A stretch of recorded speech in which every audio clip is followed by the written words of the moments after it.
The paper we're diving into today is A Nonlinear Framework for Leadership Problem Structuring and Decision-Making Under Uncertainty by Obed Kofi Yadzo.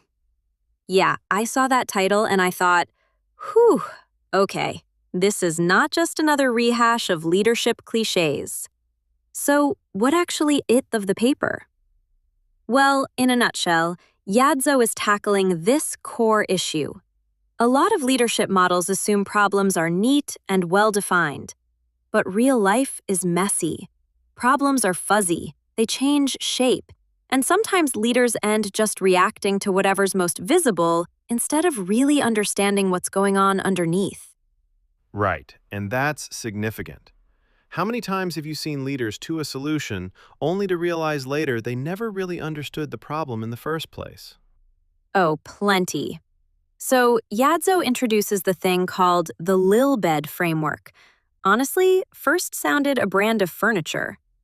Same here, but it's actually in a little for 6 stages: problem sensing, immersion deconstruction, simulation, and collapse. Which, if you diagram it out, it looks more cyclical than linear. Yeah, that's a key argument. Problem isn't a straight path. It's more like go and forth, especially in environments with a lot of uncertainty. So let's run through stages quick. The first is problem sensing. It's just noticing something's off, right? Exactly. Early warning signs, even if they vague, leader tunes in. Then comes immersion, where you dig and get closer to what's actually happening. Sort of like getting hands dirty. After that, deconstruction. That's breaking the problem down, seeing the causes, just the symptoms. Like peeling the onion, though I guess with fewer tears, ideally. Maybe. Then simulation. Playing out possible responses, imagining outcomes before taking any action. This is where I think a lot of leaders skip ahead, rushing to decisions. Yeah, I've totally seen that. Next, entitlement. That sounds quantum, but here it means factoring people, stakeholders, reactions, who's influenced who back. Finally, collapse. It is a break the decision, acting on it, and reducing uncertainty. Of course, collapse makes it sound dramatic, which sometimes it is. Like how this model zooms out, too, by introducing the idea of a problem field.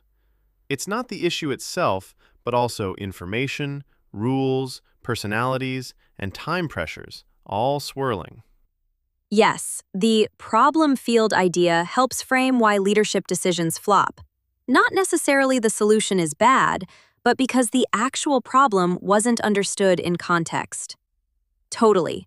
Yadzo even throws in a conceptual formula for decision effectiveness, which is kinda neat, but honestly, I'm not sure I'd want to be subtract resistance and multiplying awareness in my head when under pressure. Right, although it definitely highlights how many moving parts there are: awareness, analysis, alternatives, stakeholder alignment, then resistance, too. It's a good conversation starter, if nothing.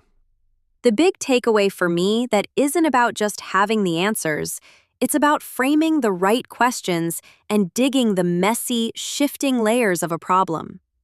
I almost wish my last manager had read this paper. Or, realized that, wait, let's ask what we've missed is move, not weakness. I mean, we all want leaders who don't just react, right? But actually pause and immerse, maybe even get tangled a little in the complexity. For listeners, it's a reminder. No academic model is the full truth. But frameworks like Lilbed help think more deeply about what's actually happening in our work, even if we're going to, name each stage as we go.